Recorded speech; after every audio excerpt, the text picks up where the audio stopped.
बहुत ही हर्षोल्लास के साथ मनाते हैं। लेकिन अदर कास्ट के लोग जब इस दिन को देखते हैं तो वो लोग सोचते हैं कि इन्होंने सिर्फ बहुजन के लिए किया है, इन्होंने सिर्फ अनुसूचित वर्ग के लिए किया है, जो भी किया है हमारे लिए कुछ नहीं किया है। तो आज थोड़ा सा ध्यान हम इस तरफ ले जाना चाहेंगे कि बाबा साहेब ने अनुसूचित वर्ग के अलावा जिन लोगों के लिए किया है वो लोग भी जाने कि उनके लिए बाबा साहेब ने क्या किया है। जैसे संविधान निर्माण से पहले महिलाओं को पढ़ने का कोई अधिकार नहीं था, महिलाओं को पढ़ने का हक नहीं था। महिलाओं को पढ़ने का अगर हक मिला है तो सिर्फ और सिर्फ बाबा साहेब की वजह से मिला है। एक बार जोरदार तालियां हो जाए सारी महिलाओं की तरफ से। सिर्फ और सिर्फ बाबा साहेब की वजह से सभी महिलाओं को शिक्षा का अधिकार मिला है। आज हमारी आपकी बहनें, हमारी आपकी माताएं पढ़ी लिखी हैं तो उसका सिर्फ और सिर्फ एक कारण है बाबा साहेब। हम आप बाहर काम करते हैं, चाहे वो ऑफिस में काम कर रहे हो, मजदूरी कर रहे हो, कोई भी काम कर रहे हो, हमारे काम करने का समय 8 घंटे का फिक्स होता है। पहले ये समय 12 घंटे का था, 12 घंटे मजदूरी कराई जाती थी। लेकिन वो 12 घंटे से 8 घंटे सिर्फ हो पाया सिर्फ और सिर्फ बाबा साहेब की वजह से। बाबा साहेब ने 12 घंटे की मजदूरी को 8 घंटे में बदला। ये मजदूर सिर्फ अनुसूचित वर्ग के लोग ही नहीं होते हैं, ऑफिस में सिर्फ अनुसूचित वर्ग के लोग ही नहीं काम कर रहे हैं, महिलाएं सिर्फ अनुसूचित वर्ग में ही नहीं हैं, हर वर्ग में महिलाएं हैं।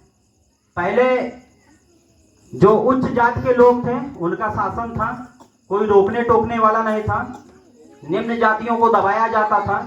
लेकिन आज बाबा साहेब की वजह से हम सब समानता के अधिकार में जी रहे हैं, हम सबको बराबर से अधिकार मिलता है। हम कहीं पर भी जा रहे हैं तो हमको बराबर से सम्मान मिल रहा है। यही नहीं, बाबा साहेब ने अनुसूचित वर्ग के लोगों को आरक्षण भी दिलाया। बाबा साहेब की जितनी भी योगदान है, जितने भी योगदान उन्होंने दिए हैं उन सब की तुलना नहीं की जा सकती, सब अतुलनीय है।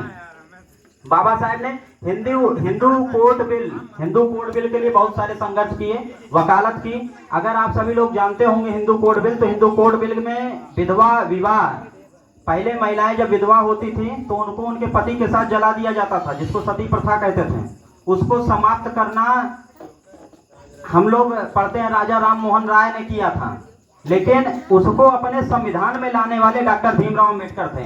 ये हिंदू कोड बिल था जिसको अपने भारत के संविधान में शामिल कराने का श्रेय अगर किसी को जाता है तो डॉक्टर भीमराव अंबेडकर को जाता है। डॉक्टर भीमराव अंबेडकर ने सिर्फ इतना ही नहीं, हर क्षेत्र में, चाहे वो शिक्षा का क्षेत्र हो चाहे जिस क्षेत्र में, उन्होंने हर क्षेत्र में बहुत सारे बदलाव किए। जो परिवर्तन उन्होंने किए वो सारे क्रांतिकारी परिवर्तन थे। डॉक्टर भीमराव अंबेडकर अपने सामने अपने 4 बच्चों को खो दिए, अपनी पत्नी को मरते हुए देखे। एक बाप सोचता है कि उसकी अर्थी को उसका लड़का कंधा दे। एक बाप के लिए सबसे बड़ा दुख ये होता है कि वो अपने लड़के की अर्थी को कंधा दे।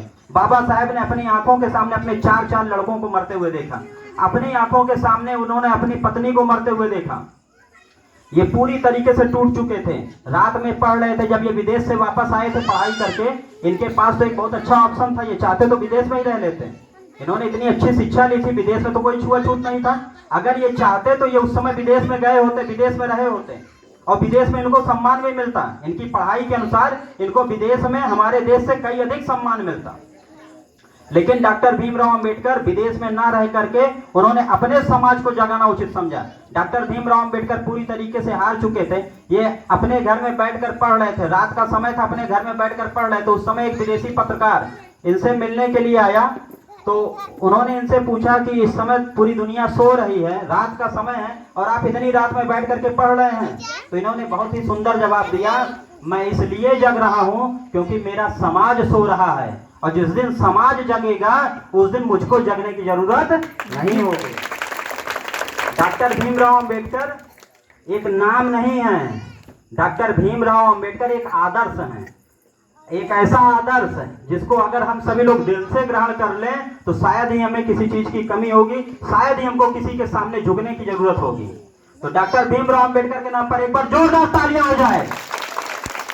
मजा नहीं आया? एक बार जोरदार तालियां, एक बार साथ में नारा दीजिएगा, डॉक्टर भीमराव अंबेडकर जय, अमर रहे। डॉक्टर भीमराव अंबेडकर अमर रहे, डॉक्टर भीमराव अंबेडकर अमर रहे, डॉक्टर भीमराव अंबेडकर अमर रहे। बहुत बहुत धन्यवाद। आप सभी का बहुत बहुत आभार कि आप सबने इतना सम्मान दिया हम लोगों को। बहुत बहुत आभार आप सभी का। बहुत बहुत धन्यवाद।